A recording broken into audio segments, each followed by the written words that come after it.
When Dalton Keene purchased that remote cabin, he expected to find nothing but empty rooms and silence. Instead, as he pushed through the weathered entrance, startled emerald eyes met his from the far side of the room. In half a minute, all his carefully laid plans for starting over would crumble to dust. The early light filtered through towering pines as Dalton navigated his wagon along the twisting path toward what he hoped would be his salvation. He bought this isolated dwelling with his final dollars, never having laid eyes on it, from a frantic seller who desperately needed immediate cash. The ownership papers rested in his jacket pocket, officially granting him possession of this secluded frontier property. 3 months had passed since creditors seized his ranch, leaving this cabin as his sole opportunity for redemption. His calloused fingers tightened around the leather reins as the modest timber structure came into view. Gray smoke curled from the stone chimney. Dalton's spirits plummeted. Someone was burning through his fuel, occupying his shelter, using his investment as if it belonged to them. He'd invested his last cent in this sanctuary, and now he'd need to battle for what was legally his. Stepping down from his wagon, Dalton squared his frame and marched toward the entrance. The timber was aged but sturdy, and through the lone glass pane he glimpsed activity within. His teeth ground together. Whatever drifter had claimed squatters' rights would quickly discover he wasn't someone to exploit. He'd sacrificed too much and endured too many losses to allow anyone to steal his remaining hope without announcing himself. Dalton shoved the door wide and entered. The interior was spotless and well kept, decorated with delicate touches that caught him off guard.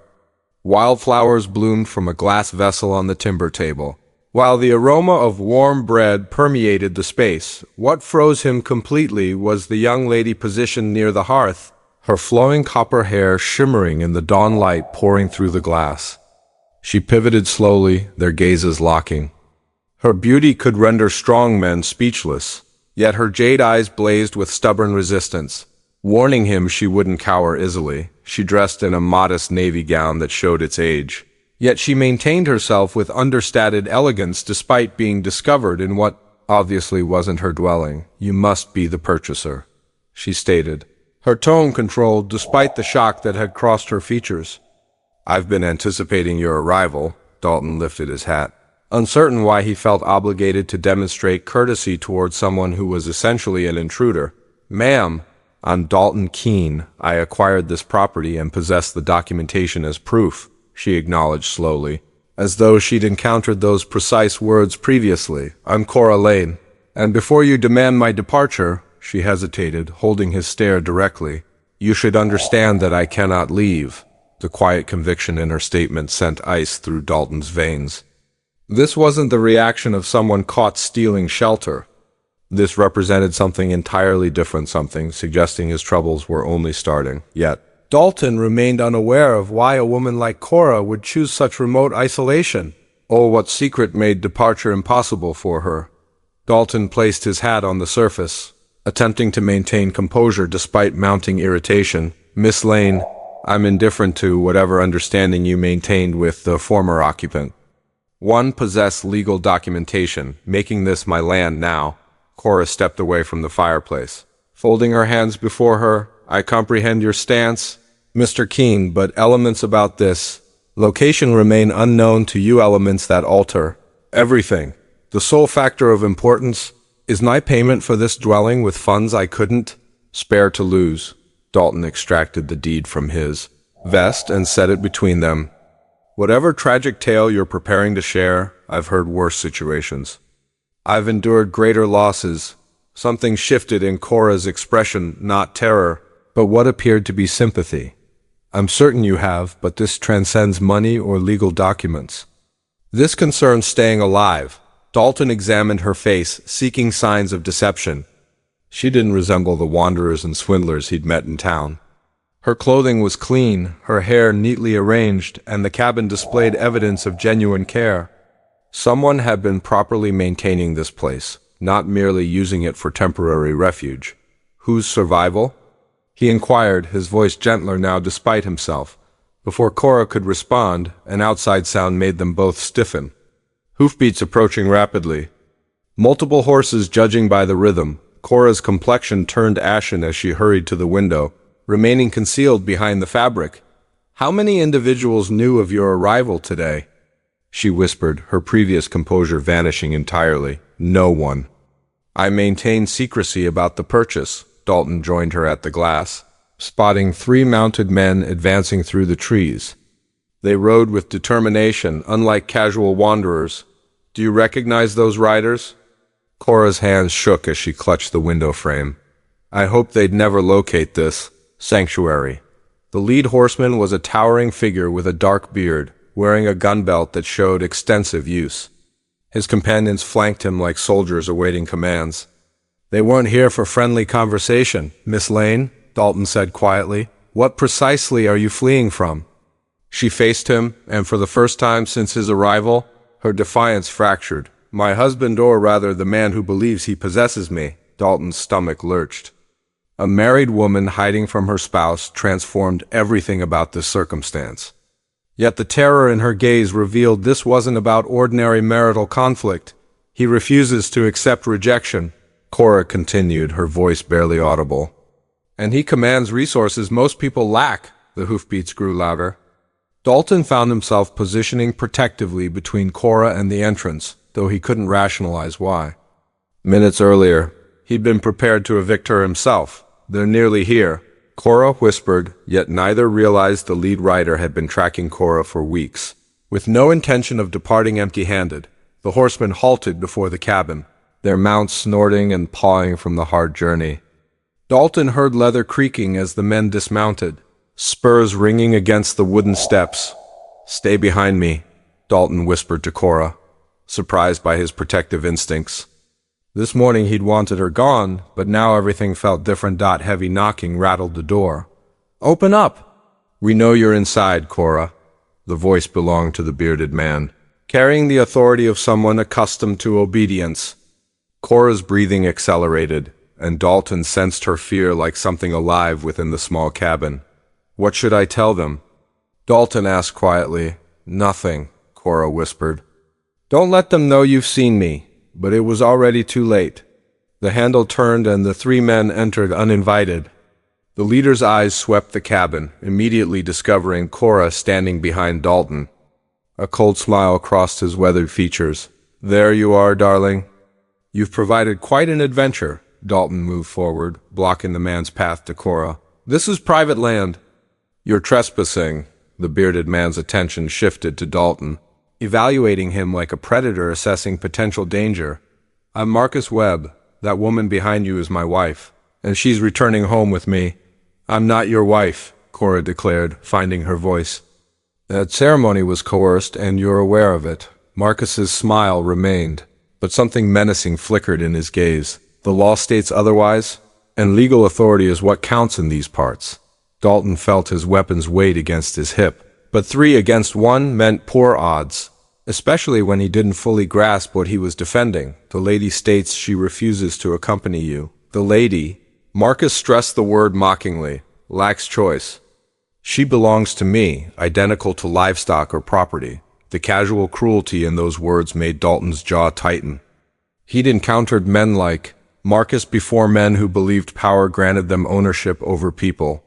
"Nobody owns anybody else," one of Marcus's associates, a lean man with frigid eyes, moved to surround Dalton. "Boss, we could simply take her. This cowboy is outnumbered." But Marcus raised his hand, still studying Dalton. "You appear reasonable. Walk away from this and no one suffers harm." "This is family business, not your concern." Dalton sensed Cora trembling behind him, yet she hadn't fled or pleaded. Whatever had occurred between her and Marcus, she was determined to face it with dignity. "I purchased this cabin legally," Dalton said. "Miss Lane is my guest. That makes this my business." Marcus's expression darkened. "Your guest? How long have you known my wife exactly?" The question carried implications that chilled Dalton's blood. Marcus wasn't merely pursuing a runaway spouse. He was hunting for justification for whatever he planned to do to her. "Long enough to know she won't go anywhere against her will," Dalton replied. Marcus nodded slowly, as if confirming something he'd already decided. "I hoped we could handle this civilly." But you've chosen to interfere in matters beyond your concern. The lean man's hand moved toward his weapon, but Marcus had already reached a decision that would change everything for all of them. Marcus stepped back and gestured to his men. "Burn it down." The words struck Dalton like a physical assault. "What?" "You heard me." Marcus's voice was casual, as if ordering refreshments. "If my wife prefers this cabin to her rightful home, perhaps she needs to witness what happens to places that shelter runaway wives." The thin man immediately moved toward the fireplace, seizing a burning log.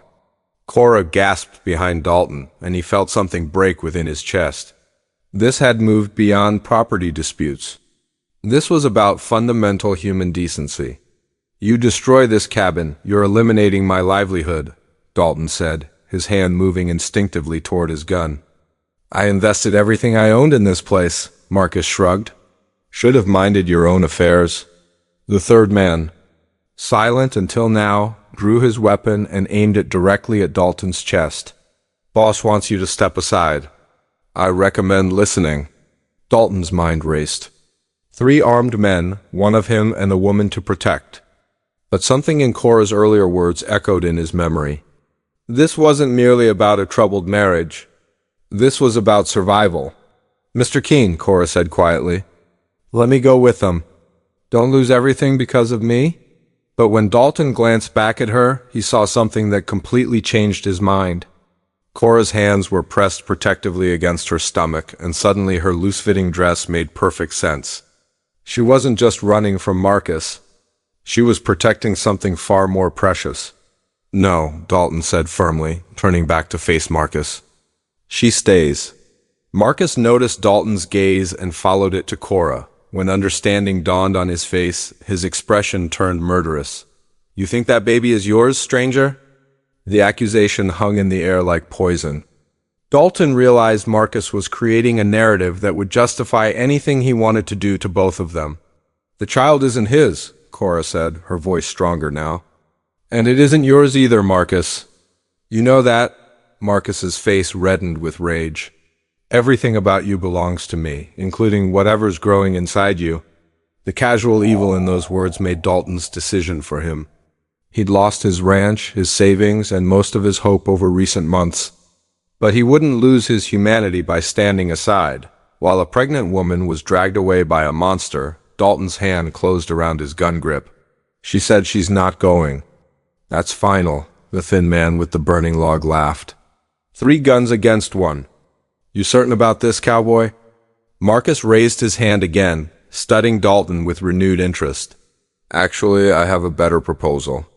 Since you're so eager to play hero, let's make this entertaining." But what Marcus suggested next would test everything Dalton thought he knew about courage. Marcus smiled, but there was no warmth in it. "Here's what's going to happen, cowboy. You and me, we're going to settle this like men. 1 gun, fair fight. You win, I ride away and never bother Cora again." Dalton felt his heart pounding against his ribs. A fair fight with Marcus Webb was likely a death sentence, but it offered better odds than facing 3 men simultaneously. "And if you win?" Dalton asked. "When I win," Marcus corrected, "Cora comes home with me and you get buried in that nice soft dirt outside your cabin." Cora stepped forward, her face pale but determined. "No, I won't let you die for me." "Mr. Keene, you don't even know me." But Dalton was thinking about the protective way she'd held her stomach, the terror in her eyes when Marcus appeared, and the quiet dignity with which she'd faced an impossible situation. Maybe he didn't know her complete story, but he knew enough. "I know you're carrying a child that doesn't deserve to grow up with a father like him," Dalton said. Not taking his eyes off Marcus's jaw tightened.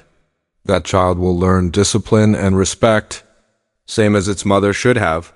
The way Marcus spoke about the unborn baby-like property to be controlled rather than a life to be cherished made Dalton's blood run cold. He'd seen what men like Marcus did to children who couldn't defend themselves. "You're afraid to face me alone?" Dalton said, deliberately provoking Marcus. "That's why you travel with hired guns." Marcus's face darkened and he gestured for his men to step back. "Clear the porch. This won't take long." As the two men moved outside, Cora grabbed Dalton's arm. "He's faster than he looks, and he's killed before. I've seen him do it." Dalton covered her hand with his, surprised by how right the gesture felt. "What's the real story, Cora? Why did you marry him?" Her eyes filled with tears she refused to let fall. "My father owed Marcus money he couldn't pay. Marcus offered to forgive the debt in exchange for me. My father was dying, and I couldn't let him lose everything because of medical bills." The pieces clicked into place. Cora hadn't just been sold into marriage. She'd sacrificed herself to save her family. And now she was protecting her unborn child the only way she knew how. "The baby's father?" Dalton asked gently. "A good man who died before he knew about the child. Marcus found out I was pregnant and decided it would be his heir whether the child wanted him as a father or not." Dalton nodded, understanding everything now. This wasn't about property or pride.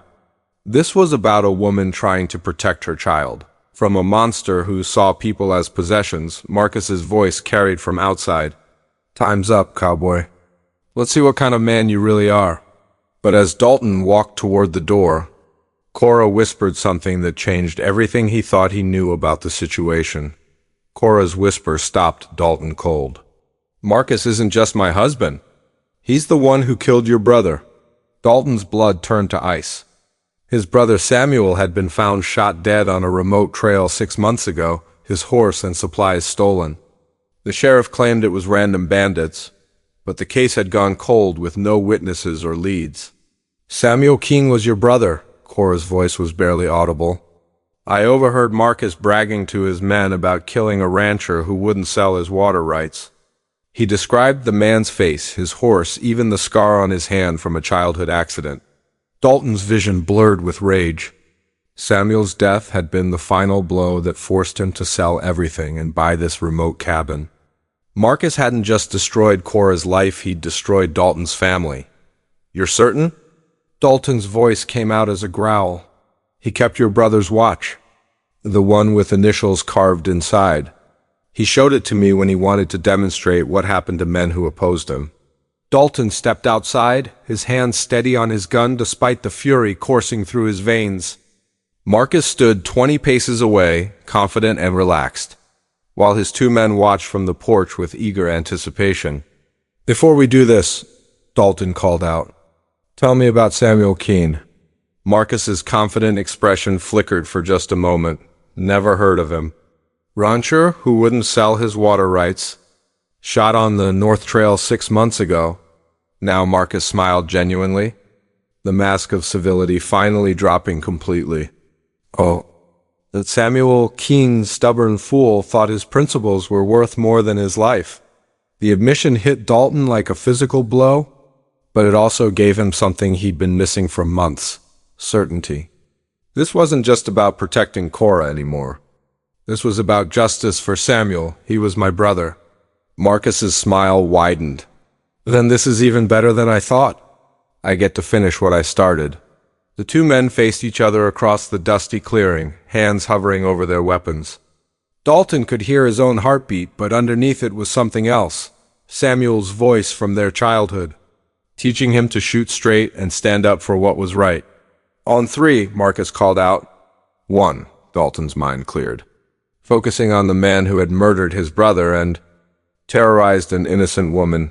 2, time seemed to slow as both men's hands moved toward their guns. 3, the clearing exploded with gunfire. Marcus was faster than most men Dalton had ever faced.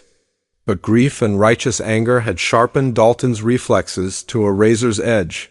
When the smoke cleared, Marcus Webb lay motionless in the dirt, his gun still half drawn, but as Dalton stood over his brother's killer, Marcus's 2 remaining men stepped off the porch with their weapons, already drawn. The thin man's gun was already aimed at Dalton's chest before he could react.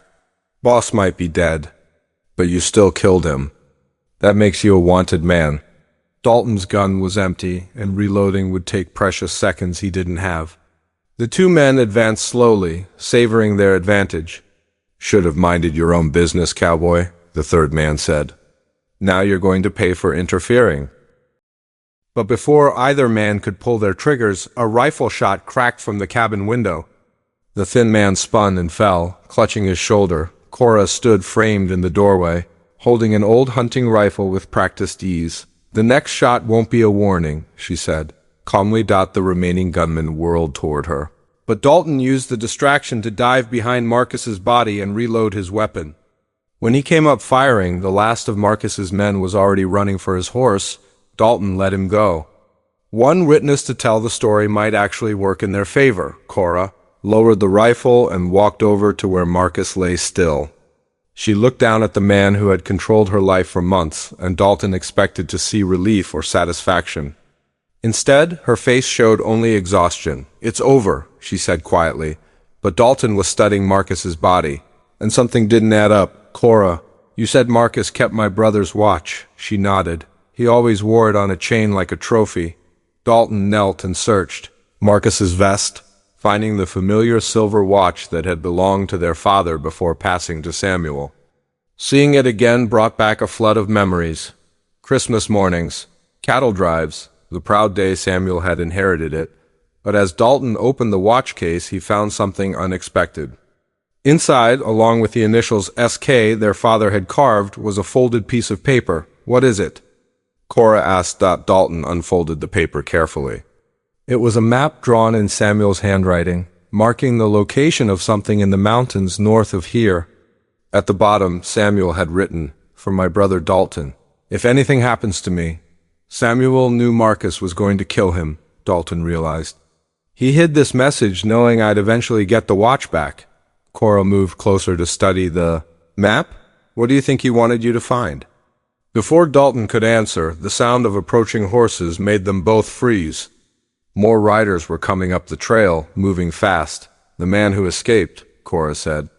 "He must have gone for help," but as the riders emerged from the trees, Dalton saw something that changed everything. The lead rider wore a sheriff's badge, and behind him rode 6 armed deputies. "That's Sheriff Morrison," Cora whispered. "He's been looking for me ever since I disappeared. Marcus told him I was stolen by bandits."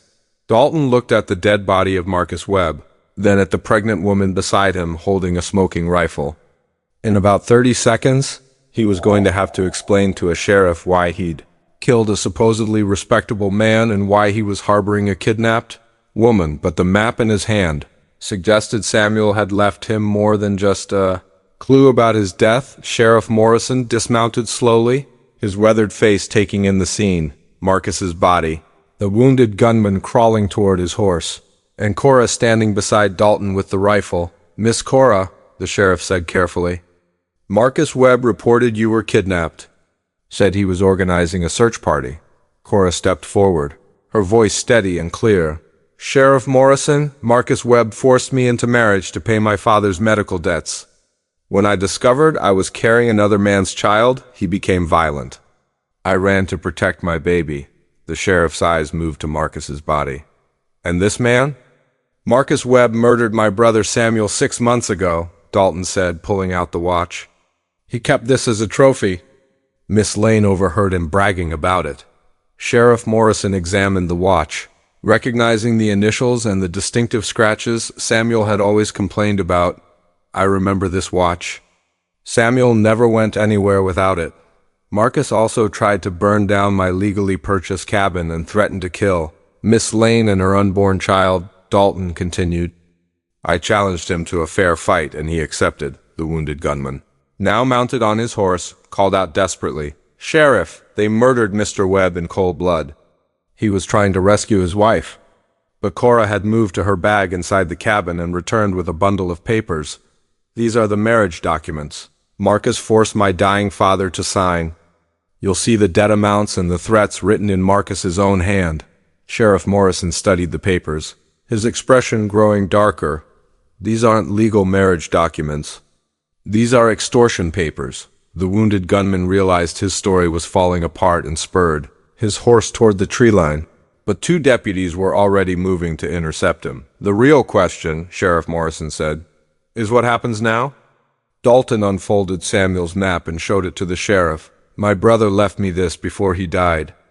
It marks the location of evidence he gathered about Marcus's illegal activities, stolen water rights, murdered ranchers, extorted families. Samuel was investigating Marcus? The sheriff asked, apparently for months. He knew Marcus would kill him eventually, so he documented everything and hid it where only I would think to look. 3 days later, following Samuel's map, they recovered a detailed record of Marcus Webb's crimes hidden in a cave north of the cabin. The evidence implicated several corrupt officials and led to the recovery of stolen property worth thousands of dollars. Cora's marriage to Marcus was declared invalid by the territorial court.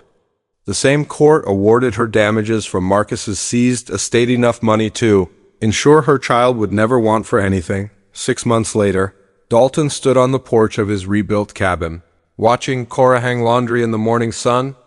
Her pregnancy was showing clearly now, and she moved with the careful grace of a woman carrying precious cargo. She looked up and caught him. Watching the baby kicked for the first time this morning, Dalton smiled, still amazed by how completely his life had changed. He'd bought this cabin expecting to live alone, nursing his grief and rebuilding from nothing. Instead, he'd found justice for Samuel, saved an innocent woman, and discovered that sometimes the best things in life come disguised as problems. "Have you decided on a name?" he asked. Cora's hand rested on her stomach. "Samuel, if it's a boy." "For the man who made all of this possible." Dalton nodded, thinking his brother would have approved of that. Samuel had always believed that good people found each other when they needed it most. Looking at Cora now, safe, free, and preparing to bring new life into the world, Dalton knew his brother had been right about more than just Marcus Webb's crimes. Some purchases, he reflected, turn out to be worth far more than you ever imagined.